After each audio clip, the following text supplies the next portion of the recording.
আমাদের শেষে লাশের সামনে নামাজের সাথে সাথে যে শেষে যে দোয়া হয় এটা সুন্নাত না, এটা কি না, এটা বেদাত। জোরে কর না, কি এটা বেদাত, মানে এটা আমাদের তৈরি করা প্রচলিত বেদাত আর কি, আমাদের তৈরি করা বেদাত। বুঝতে পারছেন? 5 ওয়াক্ত নামাজ পড়ি না আমরা, কটা কোন 5 ওয়াক্ত নামাজ পড়ি, যে 5 ওয়াক্ত নামাজের পরে সুবহানাল্লাহ, আলহামদুলিল্লাহ, আল্লাহু আকবার, আস্তাগফিরুল্লাহ, আল্লাহুম্মা আনতাস সালাম ওয়া মিনকাস সালাম, এগুলো মুখে মুখে পড়া সুন্নত। মুখে মুখে পড়া কি, কথা কন না কি সুন্নত। নবীজি পড়েছে, সাহাবা একরাম পড়েছে। আস্তাগফিরুল্লাহ, হাত তুলেন না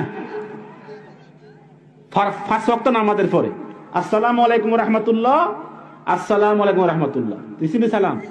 সালামের পরে আস্তাগফিরুল্লাহ, আল্লাহু আকবার, আলহামদুলিল্লাহ, সুবহানাল্লাহ, এগুলো মুখে মুখে পড়া সুন্নত।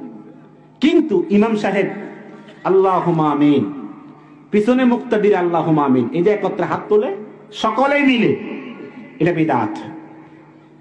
এটা কওমিরও বিদআত বলতে হবে, যত হুজুর কোক সবাই বিদআত বলতে হবে। নবীজি করেন নাই, সাহাবায়ে কেরাম করেন নাই। ইমাম সাহেব সহ সমস্ত মুসল্লিরা নামাজের পরে, 5 ওয়াক্ত নামাজের পরে সম্মিলিত আকারে দোয়া করা বিদআত। বুঝছেন? কথা কর না, বুঝছেন? এটা কি বিদআত। আর ওই যে জানাজার নামাজের পরে যে দোয়া হয়, নবীজি করেন নাই, সাহাবায়ে কেরাম করেন, এটা বিদআত।